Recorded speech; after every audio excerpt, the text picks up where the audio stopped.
Adendo. Nessa review eu vou falar sobre alguns acontecimentos que acontecem mais pra frente no mangá. Ou seja, se você só assistiu o anime e não quer levar muito spoiler, eu recomendo você assistir o vídeo com cuidado a partir de depois da parte do resumo. Mas de qualquer jeito, tenha um bom vídeo.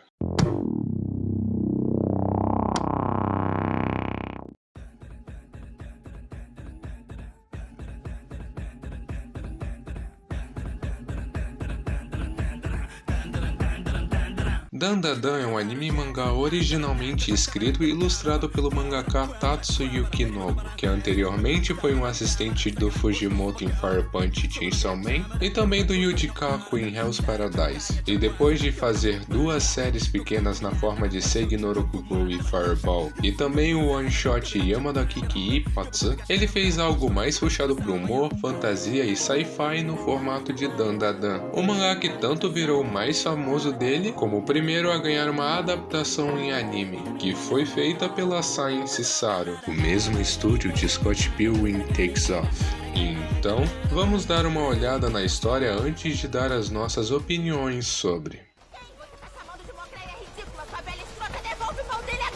Aqui nós acompanhamos a Momo Ayase, a neta de uma médium que está na procura pelo homem perfeito, que na visão dela é qualquer um que se pareça com Kenta Kakura, basicamente o Clint Eastwood japonês. E depois de ser chutada pelo ex que se parecia com o Kenta Kakura, ela defende um nerd que estava quase para levar uma por causa do tédio. Só que vendo isso, o nerd vai até a Ayase pensando que ela também tem interesse sobre o que ele estava lendo. Aliens e OVNIs, funnies, mas a Ayase rapidamente fala que não, e depois de insultar um pouco ele por causa de muita exposição chata, ela fala que na verdade acredita em espíritos como um meio de se desculpar, mas já que o nerd ocultista começou a rir dela por causa disso, ela decide uma aposta bem básica. Cada um vai provar pro outro que o que eles acreditam é verdade, e quem ganhar vai virar o mestre um do outro. Então a Ayase acaba indo para um hospital abandonado que aparentemente é um ninho de aliens de acordo com o ocultista, e o ocultista acaba indo para um túnel abandonado, que parece ser inspirado no túnel Kiyotaki de Kyoto.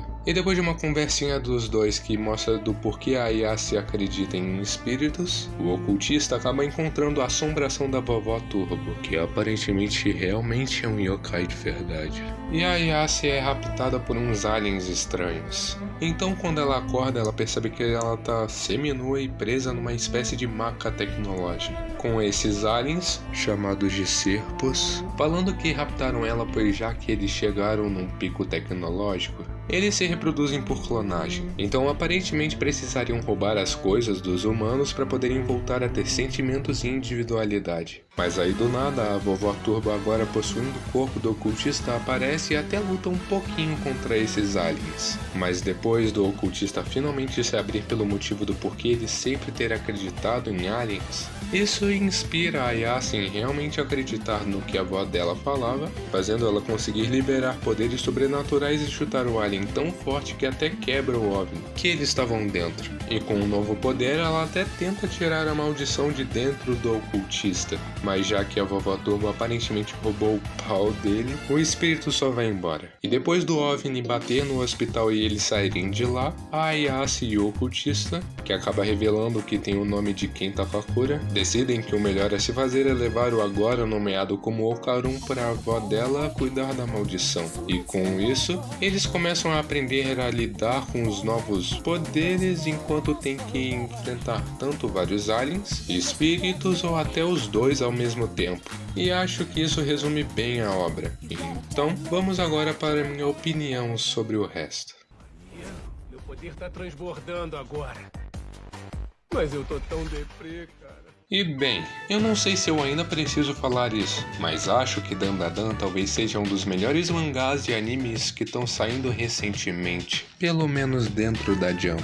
A premissa até que é bem fora da caixa, já que é bem normal ver séries sobre algo fantástico caindo mais pro lado de demônios, superpoderes ou até isekais. Então a combinação mais escrachada de yokais e aliens é até que algo meio intocado aqui. E isso ajuda bastante tanto na história quanto a arte, já que isso dá uma abertura para uma maior liberdade no que fazer em questão de temas e interações entre os personagens. E falando deles, eles são bem legais. A Ayase consegue fugir do estereótipo de igual por ser mais de boa e ter toda a piada com Kentakakura. O Okarun, que recebeu esse apelido da Ayase porque o culto de ocultismo é Okaruto em japonês, já que ela não quer conectar o real Kentakakura com esse Kentakakura. É interessante que ele seja o lado de entendimento alien do rolê e também basicamente o que a história se envolta, tanto por causa da maldição da vovó Turbo que deixa ele mais parecido com o real Kentakakura, quanto as bolas perdidas dele. Sem contar com outros personagens tipo a avó Yankee gente boa da Ayase,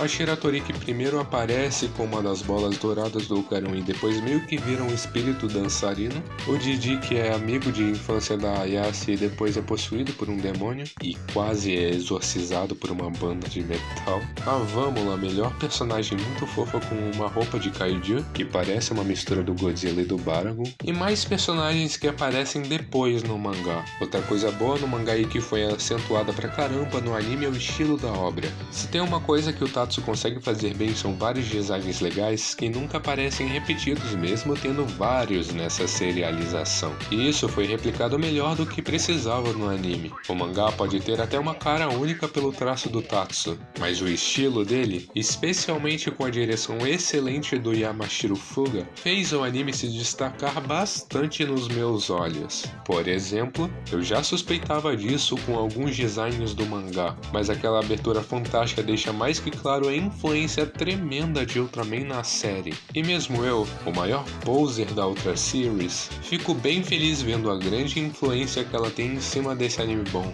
Talvez até seja um sinal pra mim. E falando de designs e esse tipo de coisa, eu quero deixar claro o trabalho tremendo que o Tatsu faz na arte do mangá, pois puta que pariu, como que alguém consegue fazer artes tão foda junto de uma narrativa excelente no mangá semanal? Eu comecei a fazer esse vídeo pra colocar o anime no pódio, mas depois de reler o mangá pra não falar besteira, eu recomendo muito você ir ler ele, é muito pica. Falando um pouco mais da história, ela é tão boa que eu até me incomodo um pouco com as pessoas que ficam insistindo que ela não sai do Okarun perdendo as bolas dele, mas isso é só eu sendo chato de novo, pois cara, mesmo a backstory da Momo e do Okarun no primeiro episódio sendo boazinhas, a história da dançarina no arco da Shiratori, do camarão boxeador na parte do monstro do lago Ness, do demônio do olho no arco do Didi, e a backstory da Vamula no arco da invasão são tão bem feitas que eu não estranharia ver um monte de gente elogiando pra caralho essas partes quando elas forem adaptadas, especialmente o arco da Vamula.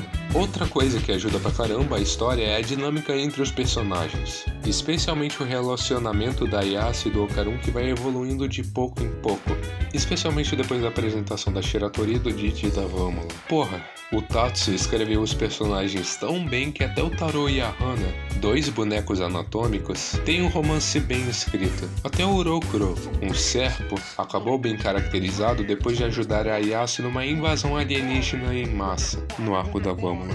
Amo as cenas dele com o policial Masamichi, e vendo o relacionamento da Momo com o Okarun mais de perto, eu acho interessante que mesmo que seja claro desde o começo que iria se desenvolver um romance entre os dois, a Momo só começa a ter uma visão mais romântica do Okarun depois de descobrir o nome real dele, e ele só começa a ter interesse romântico de verdade por ela quando ele briga com os caras por falarem mal dela no arco da Shiratori. Bem legal. E vendo mais o anime em si, de novo, o mangá foi muito bem adaptado, especialmente já que tem algumas cenas que foram estendidas para deixar um ritmo um pouco mais lento, e eu gostei bastante dessa adição. Seja o Okarun não encontrando a velha Turbo direto, ou até aquela cena muito bem feita dos dois voltando para a cidade. Ah, mas eu não posso esquecer de citar também as músicas. A soundtrack tá muito boa, complementando muito bem as cenas. Eu achei a opening e a ending bem legais, mas eu acho que eu curti mais Otonoke do que Taidada, pois já que ela também é uma música da Azutomayo, ela ficou muito parecida com Zanki,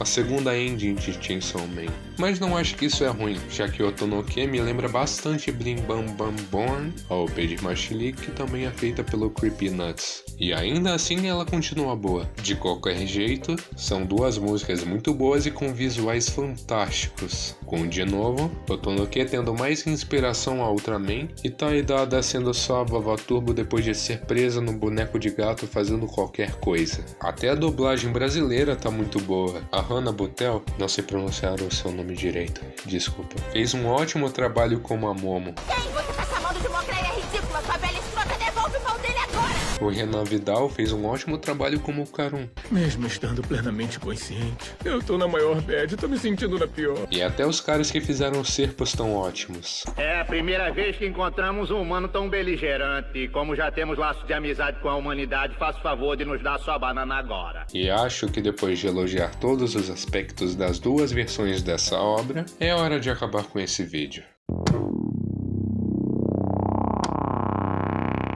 E, bem, acho que já deu pra ver do porquê eu acho que esse anime é facilmente um dos melhores que lançaram esse ano. E isso que eu tô escrevendo essa finalização logo depois de lançar só até o 3º episódio. Então eu espero que ele continue bem assim. Pra mim, ele deveria ser um exemplo de como adaptar um mangá do jeito certo. Engraçado que na primeira vez que uma obra do Fujimoto ganhou uma adaptação, ela deu tão certo que vocês já sabem o resultado. Mas quando foi a vez do seu assistente, o Tatsu, o anime ficou essa incrível maravilha. E não, mesmo ainda zoando a adaptação de Chainsaw Man, eu discordo plenamente de qualquer um que diga que esse deveria ser o estilo do anime de Chainsaw. São duas obras bem diferentes, mesmo que tenham coisas parecidas. Na minha opinião, Chainsaw merecia ter recebido o tratamento que Zonsen ganhou no ano passado. Mas acho que é isso. Pra mim, tanto o anime quanto o mangá merecem uma nota 9. Não é a melhor coisa pra todo mundo, já que o pacing mais rápido junto com os acontecimentos absurdamente engraçados daqui podem acabar sendo até demais pra alguns. Mas isso não ofusca o fato de que ainda é uma obra muito bem feita, com uma arte bonita,